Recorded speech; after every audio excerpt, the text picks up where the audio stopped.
என்ன குழம்புங்க இந்த கொதி கொதிக்குது, ஆனால் பார்க்க ரசம் மாதிரி இருக்கே அப்படின்னு யோசிக்கிறீங்களா? ரசம் தாங்க. ரசம் கொதிக்குதா? ஆமாம், ரசம் கொதிக்க வச்சு பாருங்கள், டேஸ்ட் எப்படி இருக்குன்னு சொல்லிட்டு.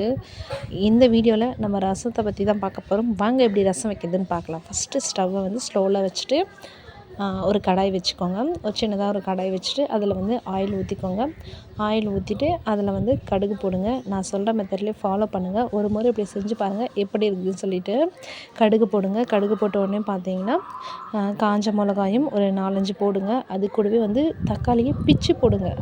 கட் பண்ணி போடாதீங்க. உங்கள் கையிலேயே வந்து பார்த்திங்கன்னா பிச்சு போடுங்க தக்காளியை. நல்லா பிச்சு போட்டு நல்லா அந்த தக்காளி வந்து குழைய வதங்கணும். நல்லா குழைய வதங்கி விடுங்க.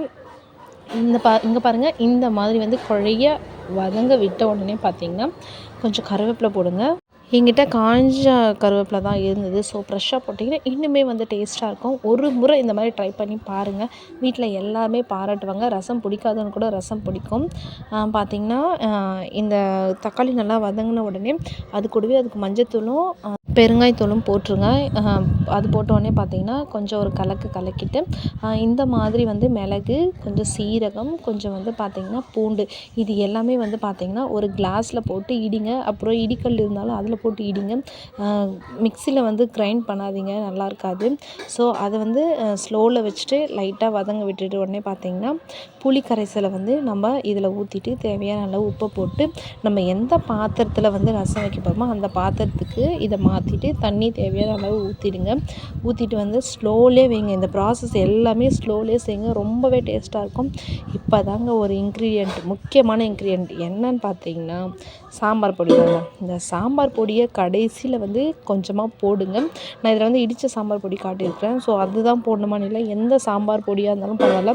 அதை போட்டு ஒரு கலக்கிட்டு இப்போ நீங்கள் ஃபாஸ்ட்டில் கூட வைங்க, பிரச்சனை இல்லை. ஸ்லோவில் வச்சாலும் ஒன்றும் பிரச்சனை இல்லை. நீங்கள் ஃபாஸ்ட்டில் வச்சுட்டு அதுக்கப்புறமேட்டு கொஞ்சம் அந்த நுரை பொங்கி வரும் இல்லையா, அந்த டைமில் வந்து ஸ்லோவாக வச்சுருங்க.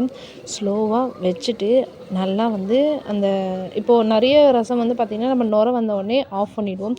ஸோ அந்த மாதிரி ஆஃப் பண்ணாமல் அது வந்து கொதிக்கணும்னு வந்து பார்த்திங்கன்னா ஒரு நிமிஷம் இல்லைனா ஒரு 2 நிமிஷத்துக்கு கொதிக்கங்க, அவ்வளோதான் போதும். அதுக்காக நிறைய கொதிக்க வச்சுன்னா கசப்பு எடுக்கும். ஸோ வந்து கொஞ்சமாக வந்து கொதிக்க வைங்க. கொதிக்க வச்சிட்டோடனே வந்து பார்த்திங்கன்னா ரசம் வந்து நம்மளுக்கு சூப்பராக வந்து ரெடி ஆகிடும். ஸோ வந்து இதுக்கு வந்து பார்த்திங்கன்னா நான் வந்து சிக்கன் தொக்கு தான் செய்ய போகிறேன். அது இன்னொரு வீடியோவில் நான் வந்து அப்லோட் பண்ணுறேன். ஸோ சிக்கன் தொக்கு செஞ்சுட்டு வந்து பார்த்திங்கன்னா ஒயிட் ரைஸ், அதாவது இன்றைக்கி எங்கள் வீட்டில் வந்து சாப்பாடு என்னென்னு பார்த்திங்கன்னா ஒயிட் ரைஸ், ரசம், சிக்கன் தொக்கு. இதுதான் எங்களுடைய வீட்டில் வந்து இன்றைக்கி வந்து சாப்பாடு லன்ச். உங்கள் வீட்டில் என்ன லன்ச் செஞ்சீங்கன்னு சொல்லிட்டு மறக்காமல் வந்து கமெண்ட் பண்ணுங்கள்.